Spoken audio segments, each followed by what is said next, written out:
Hello and welcome back to the couch. We saved you a seat. My name is Luke, and this is Guy in the Chair. Guy in the Chair presents. Guy in the Chair reacts on TikTok.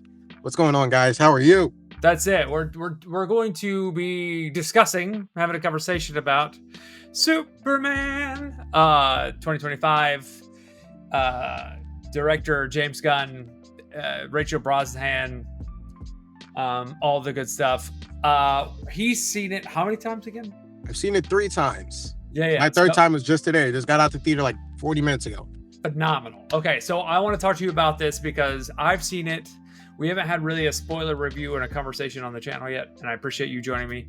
I'm going to run through a few things, ask you what you think about a few things, and then we'll, close out on a high beat. We're not going to keep everybody forever. It's Superman, for whatever reason, is it's a topic that's either black and white, right? Either people love Superman or they hate Superman. We don't know why people do. I'm seeing a lot of mixed bag for the most part. I mean, I'm seeing the love is a lot of love, and the hate / criticisms. The criticisms that I've seen of the film are very fair, but we'll get into that. Me personally, I adored the film all 3 times, but we'll get into that. Phenomenal. Okay, so full disclosure, I love the movie. Mm-hmm. I thought it was really good. Better than I expected. I'm not a James Gunn fan. What? No, I'm just not. So you don't like Guardians? I don't. You don't like any of them? No. You don't like any of the Guardians movies? I don't think I've ever met anybody that doesn't like all 3. That's all. That's It's, and full disclosure, I've never seen the third one. And I hear it's awesome. It is. But if you didn't like the first 2, I'm not necessarily sure if you would even emotionally resonate with the third one. I mean, I think you should give it a shot because maybe Rocket's story will, pull on your heartstrings a lot more than you think. But I mean, I don't know. So you didn't like the Suicide Squad either? The Suicide Squad that James Gunn did, I liked okay. Okay. So you've seen it 3 times. Give me your high points. High points are, first of all, cinematography wise and the way the film looks, it's one of the best looking comic book movies I've ever seen, seeing as this is the most comic booky movie we've ever gotten ever since superhero movies have existed. This thing looks phenomenal. It looks and feels as if, as I said in my review, James Gunn is literally dragging everything off the pages and just putting it on screen. I think that the performances from David Corenswet as Superman, Nicholas Hoult as Lex Luthor, I really enjoy Rachel Brosnahan as Lois Lane. I cannot pronounce the guy's name, but the guy who plays Mr. Terrific was a scene stealer. Loved Nathan Fillion as Guy Gardner. Isabella Merced as Hawkgirl was astounding. I like that they let her do her screech. I think the action sequences are ridiculous. I think that it is like one of the fastest paced, also most like non-stop moving movies I've ever seen in my life. And I actually adored that about this. I love the fact that it feels like one big Saturday morning cartoon. I love the score. The score is one of the most powerful things about the movie. I love how, without focusing too much on Superman's origins, the movie does an amazing job at still letting you know the morals and the values and the things that this Superman stands by and is built on. Multiple times throughout the movie, they let you know very much so that his parents' message from Jor-El and his mom in the beginning is very imperative to him. Then by the end, we get to Pa Kent and Ma Kent's messages, or they're like montage or whatever, and you just know that means so much to him, the way he was raised. Like, there's so many things in this movie that just let you not only let you know that James Gunn understands this character, but he understands this universe, and he understands what the real fans of these things want to see. This was and we'll get into the criticisms of the movie later, because I think the people that more so do not like this movie are more so people who are either just general audience members, or they're very film eccentric people who are like,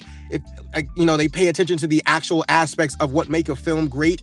And there's a lot of stuff of that missing here, but that's because they just dive into everything. That's another thing I loved, the fact that that we just go 100% into the story there. And I was talking to this about a few other people too. I'm like, there have been so many iterations of Superman. I didn't need an origin story. We literally just got Tyler Hoult on Superman and Lois. He started from the beginning.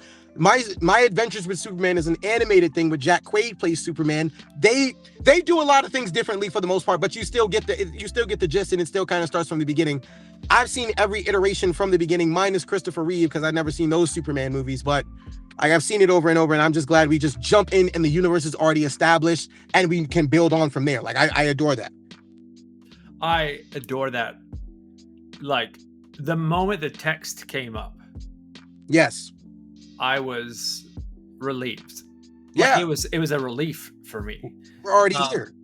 One of the things, and you kind of brought this up, one of the things that Hollywood is struggling with, and that this movie doesn't do, which I'm thankful of, is this movie avoids the Shakespeare tropes. Yeah. The daddy issues, the mommy issues, the whatever, the blah, blah, blah. This is a millennial movie. And I say that because millennials have as a millennial, we have a very distinct view of the world that has a level of cynicism that is, it's like we see everything as professional wrestling. Like, we understand it's a work, but we still understand the process. Absolutely. And this Superman is all good. Whoa. Sorry about that. You're right. Turn that off. This investigative journalism, like, on the DCU. This Superman is all good, right? And Lex Luthor isn't his antithesis. Lois is. And it's obvious from the beginning that that's the case. Like, Lex doesn't like him because, for the same reason that, like, artists who are songwriters and they don't like AI. Yeah. Right? Yeah. But Lois is his antithesis. Lois is who he's battling, not Lex. Like, and I think that's such a strong point. Go into that a little bit.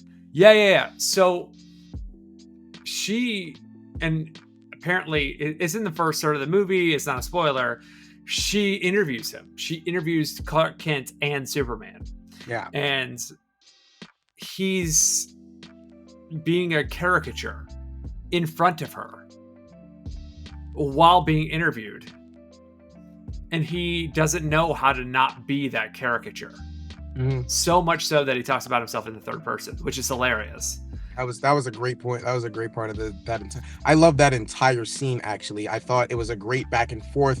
I thought it was a great depiction of their relationship in the beginning stages. And I like how intense she was interviewing wise, because that's Lois Lane. Like, Lois Lane is one of those like hard hitting journalism reporters who is going to do whatever she has to do to get to the facts. And she warns him a few times. She's like, are you sure you want me to interview you? And he's like, yeah, I can answer any question. Like, she's like, can you? And it proves that, you probably can't. She's like, that's who's going to win a Pulitzer. You know what I mean? Like, Superman belongs with a female who's going to win a Pulitzer, according to the comics. Yeah. And that Lois Lane will win a Pulitzer. I don't know that we got that from previous iterations of Superman.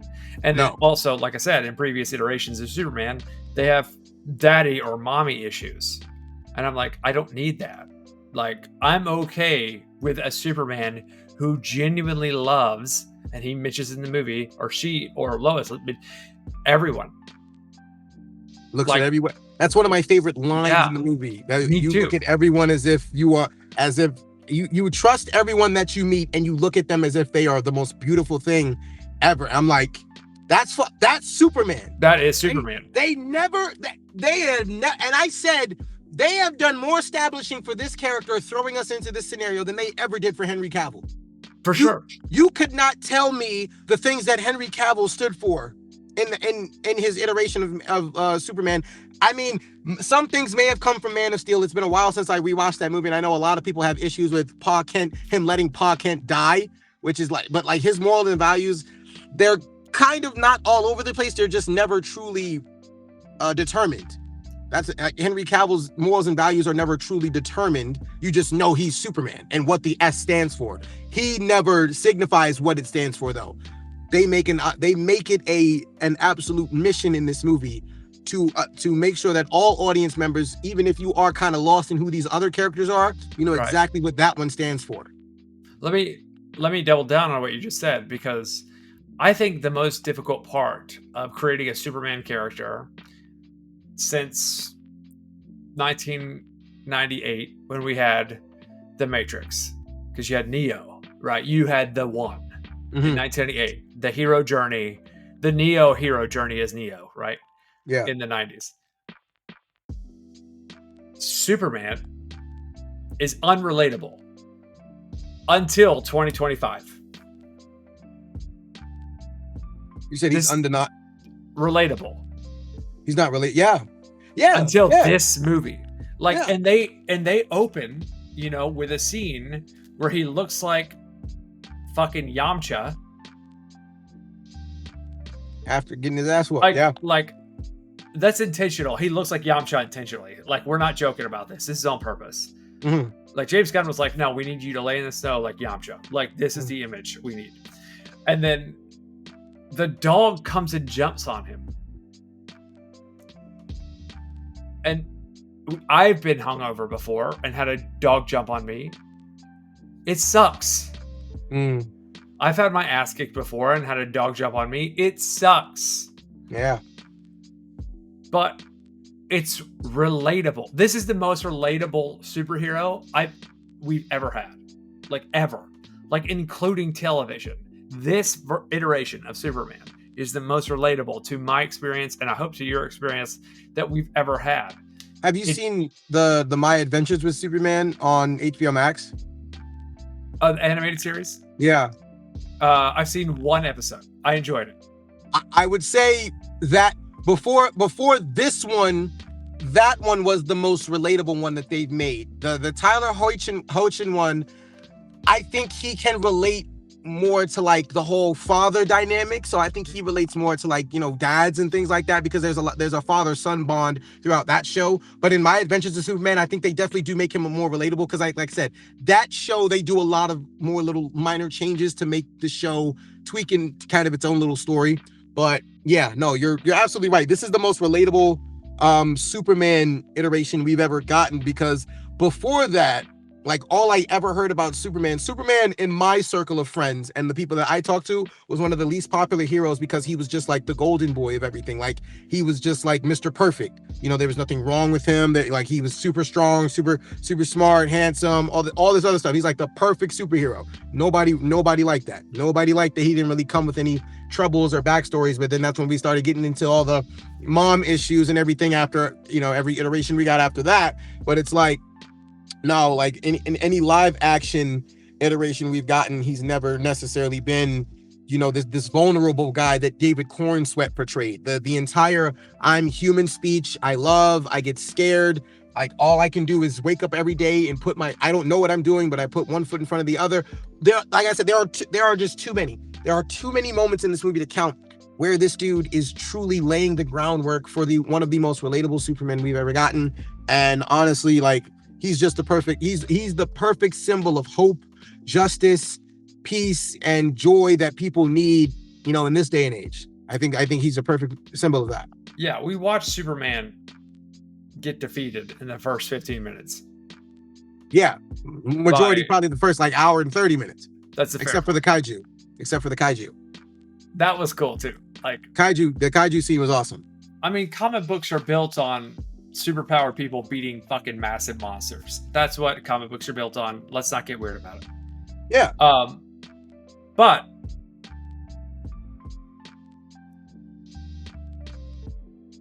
it was so cool to see this Superman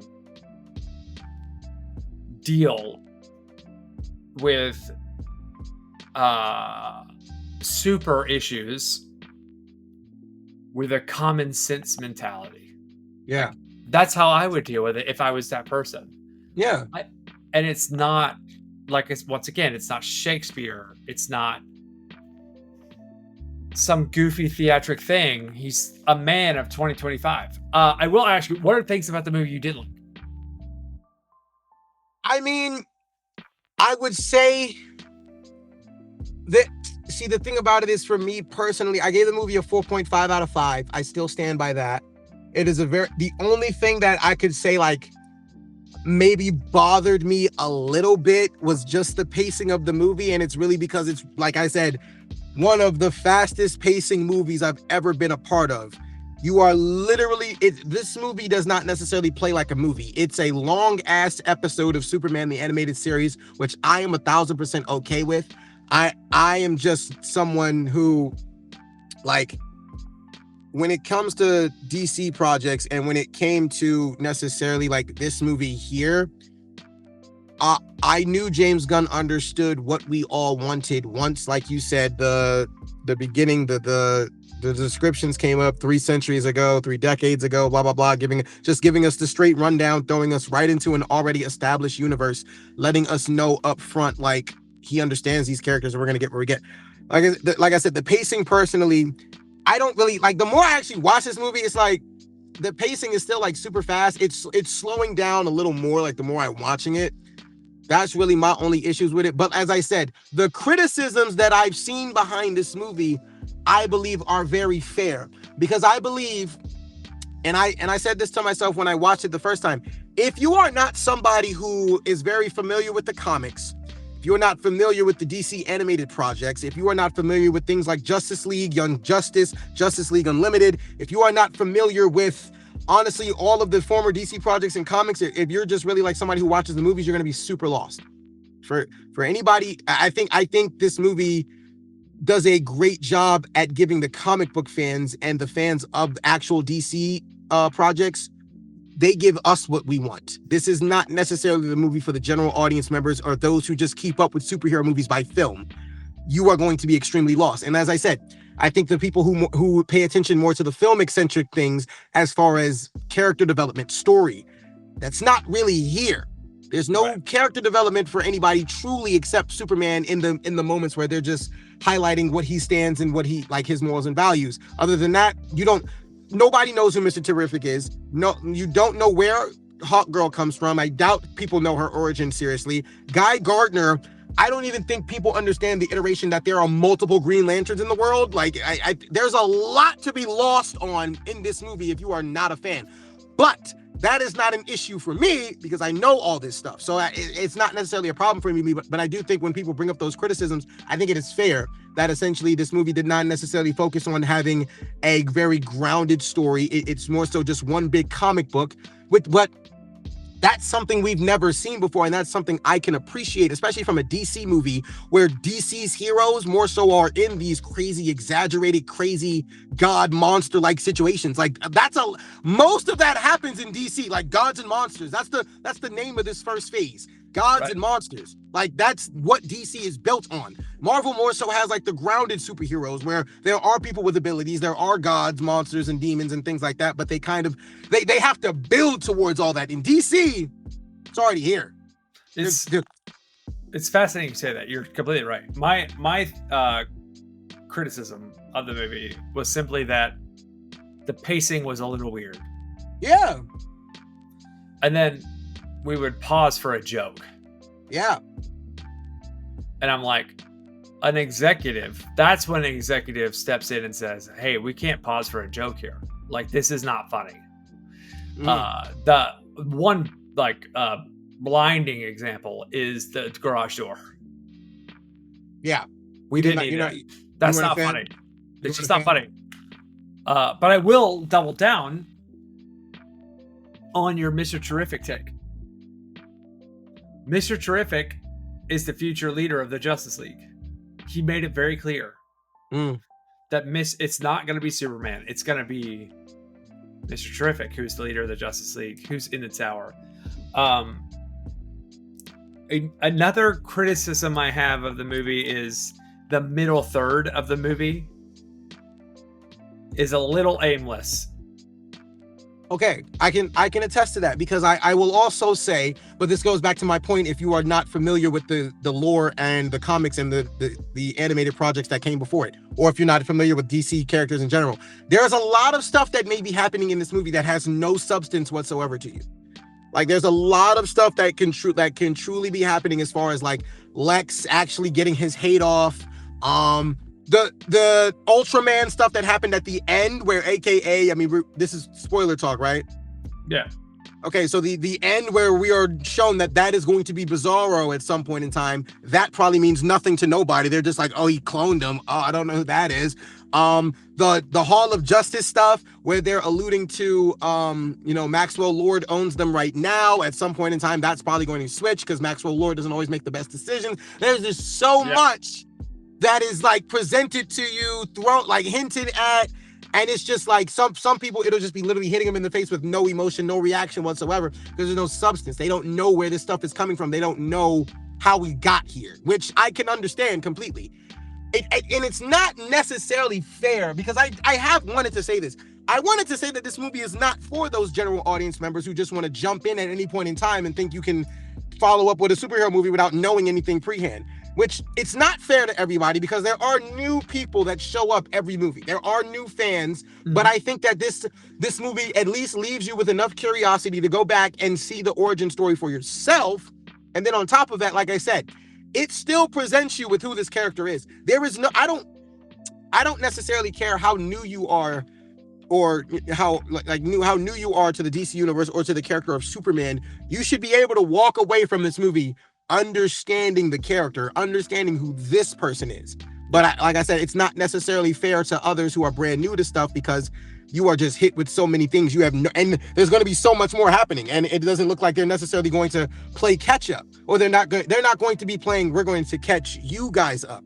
We're leaving it on you to catch up yourself, which I'm down for, because the thing is, they are competing with Marvel at this point, who is already about to go into doomsday phase. Like, we don't have time to sit here and build everything from the ground up. We gotta go. So I'm with that. This movie is not reactionary, except for making Superman relatable. Yeah. Outside of that, DC is infamous for being reactionary. They let other people kind of dictate how they tell their stories, except for Christopher Nolan. And so you can see this is a big swing. Like, everything about this is a massive swing. Yeah. What I do love is that this is a precursor to a Superboy creation. We're gonna see a Superboy that's like half Lex Luthor and half Superman. Yeah. He even says in the movie, I created a clone of you, and it's too stupid. Yeah. He said it out loud, and it was like, oh, but he's gonna say, oh, I want my DNA and Superman's DNA in the same body. Superboy. That's gonna be a thing. We know. Yeah, probably when Lex gets out, and it's great. Or it's at some point down the road. I'm not necessarily. I know what's next in this universe is the Lantern TV show, and then Supergirl. I'm not. And I think Clayface, those are the only greenlit projects I necessarily know of. Everything else I know is either like an idea, or I don't know where it falls into the phase. When I see the soldiers, right, with the armor, I'm like, oh, there's Batman. There's our Bruce Wayne. Like, imagine a Lex Luthor that only spent their wealth on themselves and becoming the ultimate weapon and detective. Batman. For sure. We got it. We don't need to have this conversation anymore. And James Gunn even said out loud, he said to an interview, he was like, I don't know where to put Batman in this universe. And I'm like, buddy, in the first 8 minutes, I was like, I can see a Batman. I already see the Batman. The Batman is walking around. He's in armor. He's one of your fucking. I 1000% think a Batman fits in this universe. It's just not Robert Pattinson's Batman. No, I don't think that one fits. I think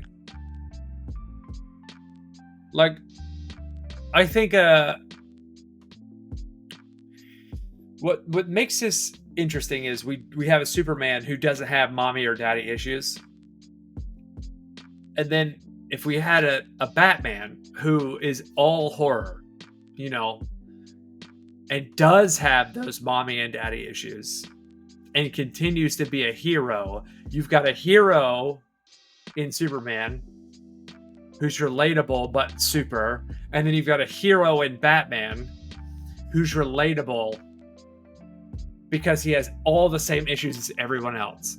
Mm-hmm. And still continues to be a hero, and they both don't kill for different reasons. Yeah. One loves everyone, and one loves their parents so much they don't want to see anyone else murdered. Yeah.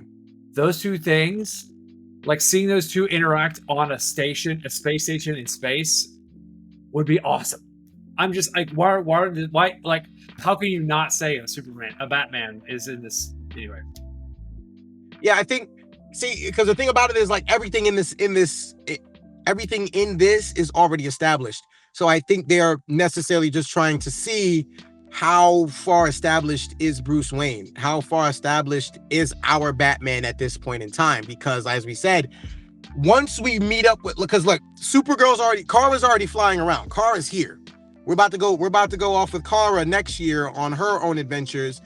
Crypto is her dog, which I love that. I thought Crypto was his, but once he said, nah, it's kind of a foster situation, Kara came and picked him up. I was like, yes, we get more Crypto in a Supergirl movie. And I know Kara gives 0 Fs. Can't wait. What the best part of the movie to me is when he confronts Lex about the dog. Yeah. Because he doesn't give a fuck about Lex. Could not care less. He's just like, I want the dog. Fuck you. Where's my fucking dog?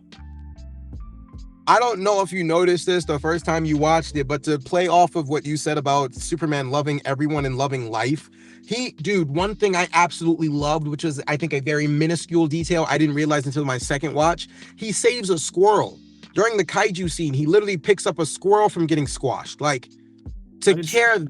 Yes, it's so beautiful. He cares that much about the smallest minuscule part of life that he will save everyone and wants everyone out of the way. And then also, of course, to piggyback off of what you said earlier about the way how he handles these situations, these super situations, like the way he's like going after the kaiju, he's like, let's move it somewhere. Let's like try to get it in some intergalactic zoo, or let's dispose of it in a very safe way. They're looking at him like, what? No, we're gonna kill it. Like, what?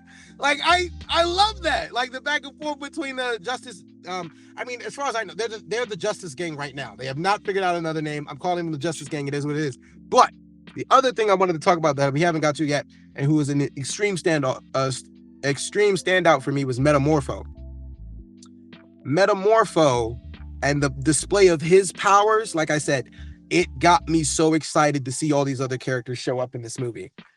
This movie for me could have been a straight cameo fest, and I would have adored it all the same, because I would have gotten to see, well, not too much, but it could have been like, you could have added at least like 3 more other characters in this just for me to look at and see what they can do, because I'm excited to see. I am so excited to see these powers in use, because the power scaling and the power designs in this movie are absolutely breathtaking. Even Superman's breath is used more in this iteration than I've seen in a very long time. I don't know. Yes. I have not seen a Superman use the breath as much as this one did, but when he used it to save Metamorpho, Crypto, and Joey, the little baby, from getting sucked into that black hole, there are moments among moments in this movie that just absolutely have you wanting to cheer at the top of your lungs. We even got a Tobey Maguire and Kirsten Dunst kind of kiss moment with Clark and Lois in here when they fly up. I felt like that was the same moment, in my opinion, because we have people cheering. Absolutely. Hi. How are you? I'm good, ma'am. Do you live in one of the apartments up here? I'm about to visit a friend, actually. We're going to record a session like this in a little bit. I'm sincerely sorry. Do I have to call him first? Yeah, because you're supposed to have a visitor pass on here. I know. If you don't have one, then technically you can't be back here. Okay. So I just don't want anybody to call you because I understand you're doing the right thing, but not everybody else does the right thing. So I'm going to call him now and tell him to bring that down. even if you're in the car, just have him, just in case anyone calls, and there's a purple thing in there. You're fine. Thank you, man. You're welcome. Have an amazing day. All right, go ahead. That was awesome. It happens all the time. I love DC. No, I love DC. No, I think we're getting close to wrapping up. All I'm saying is like this movie is made for kids. Yeah. So big kids, but it's all kids of all ages. Right. Kids of all ages. Like Man of Steel is not for kids. No. I mean, no. Not in the way that this one is literally for kids. This is for kids the same way Star Wars, the prequels, are for kids. Yeah. One other thing that I want to shout out as someone who works tirelessly on their body and staying in shape, they don't over-sexualize Superman. Mm-mm. Or Rachel Brosnahan, who I love a brunette, massive fan of. I think she's gorgeous personally. She is. They don't over sexualize anybody.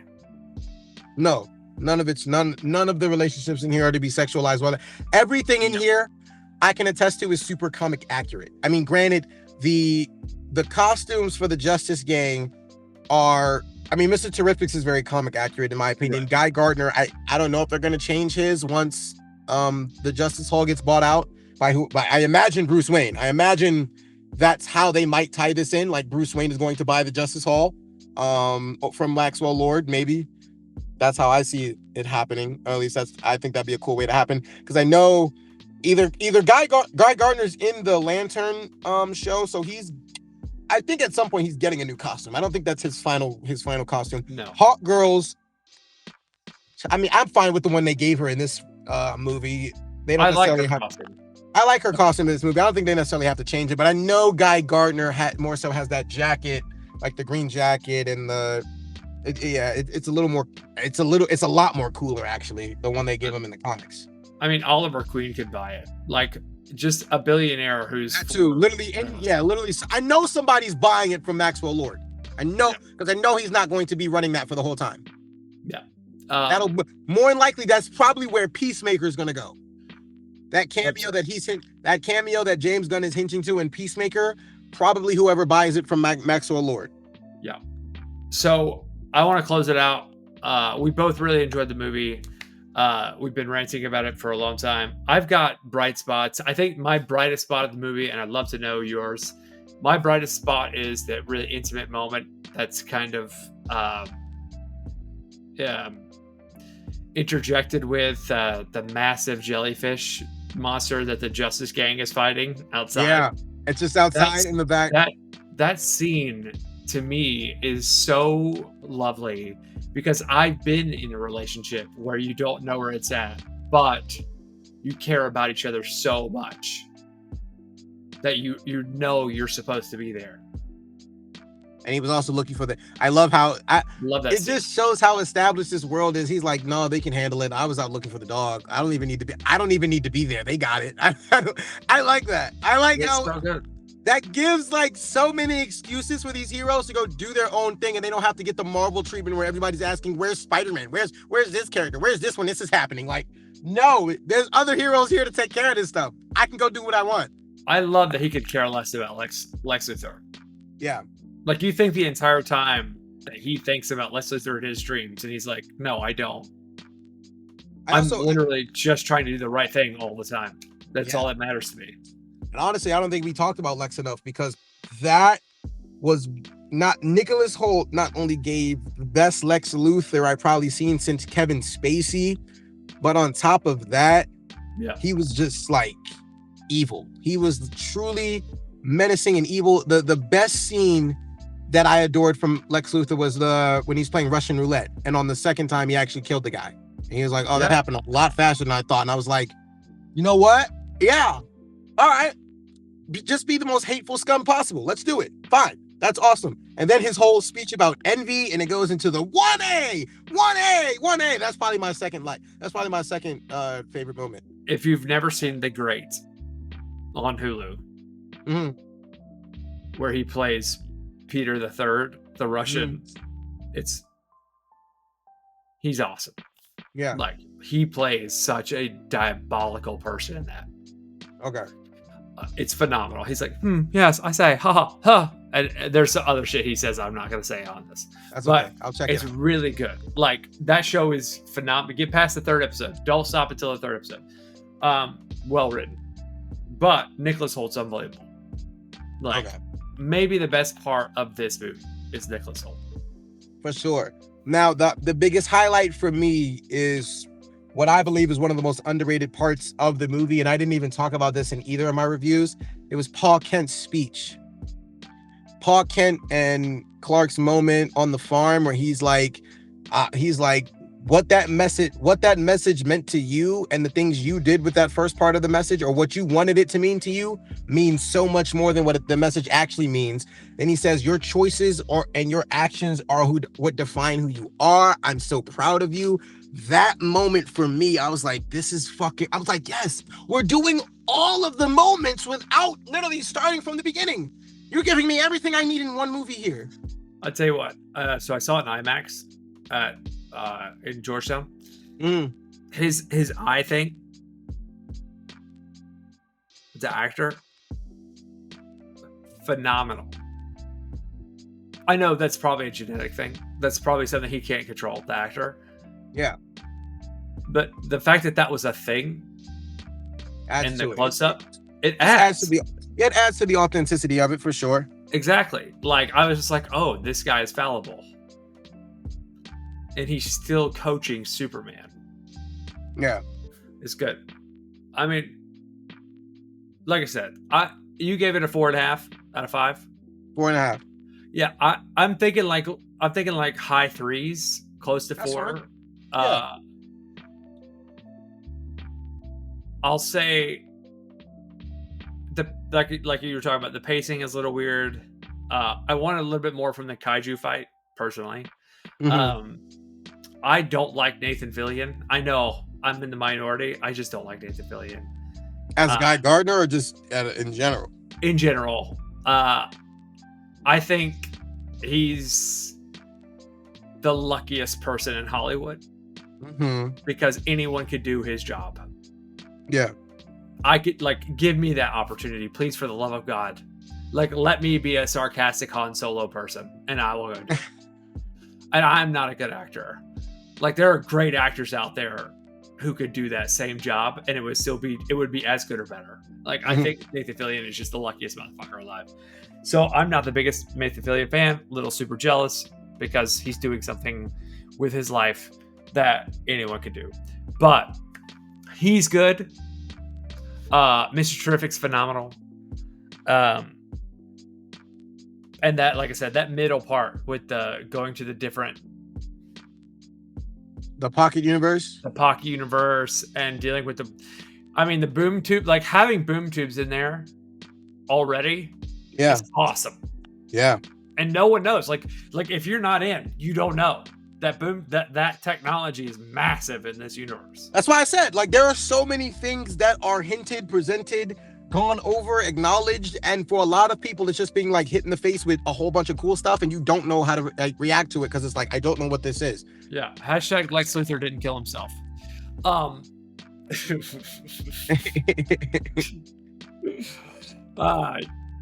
surprised that's not a thing on the internet yet. Anyway, I think that's it for us. I'm gonna leave it at that. This is a great movie. Don't not watch it because you're an asshole. Watch it. It's great. If you want to form your own opinion, I like I said, even the people that aren't necessarily fans of this movie, I think all the criticisms are fair. It's just for those, I definitely think you should just go form your own opinion, just because even if it's not necessarily the movie you were expecting it to be, or it's not in comparison, because it's much different. It's much different than other comic book movies, because this is actually, and Fantastic Four gives me the same feel as this one does. It feels like it's being pulled from the comics. So that's why I'm really excited for these ones. Like that, but it's like why we haven't thought to do that before. Not necessarily sure, but now we are in an era where I think we're going to be doing that a lot more. Well, I think for DC, we're definitely going to be doing that a lot more. For Marvel, I think they're only doing that with selected projects because Fantastic Four is the only thing that looks like this. Thunderbolts looks like an actual movie. Spider-Man Brand New Day, I doubt that looks like a comic book movie. It'll just probably look like No Way Home did. And Avengers Doomsday will probably just look like, the other Avengers movies. Yeah. I think this Fantastic Four, and I don't want to jump into a Fantastic Four conversation, but I think that's a whole bait and switch, and the Fantastic Four lose at the end.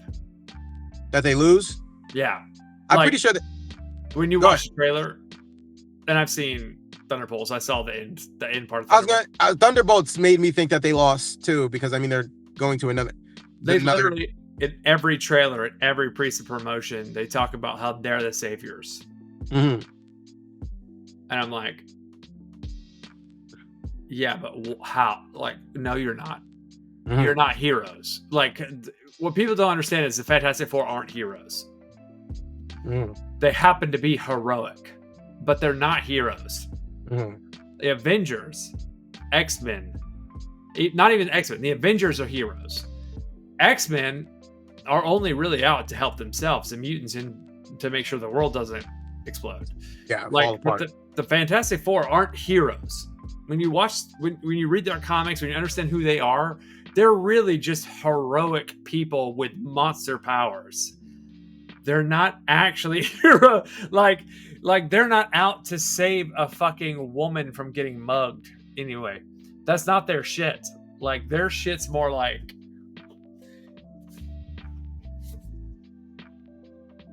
we created something terrible and we have to fix it.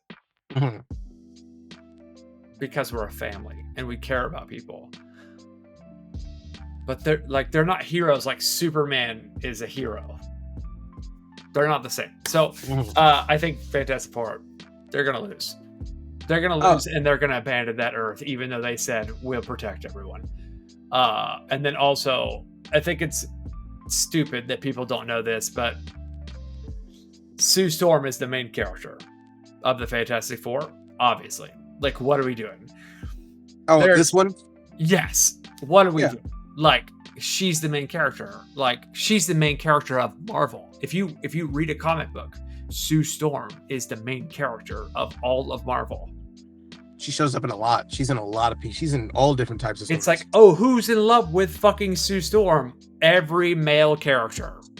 Right. She's the main character of Marvel. If you do not think that Sue Storm is the main character of Marvel, if we will see a Robert Downey Jr. hitting on Sue Storm. That will happen. He is going to be Victor Von Doom, so yeah. That's what, it's going to happen. We might see, anyway, we could jump into this another time, but we might see a Namor hitting on fucking Sue Storm. That's happened in comics. That's comic accurate. Thor might hit on Sue Storm. Like, Sue Storm is the main character of Marvel. We don't, she's been the main character of Marvel since the 60s. She is the MC. So I don't understand why people don't know this. Anyway, that's it for us. If you like this content, please like and subscribe. Check out Terrell and go ahead, do your thing.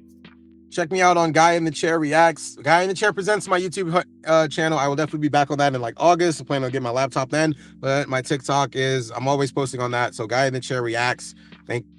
Support. Thank you guys so much. We'll post the link in the description as well. And thank you for your time. But until next time. Sorry about that. Later, taters.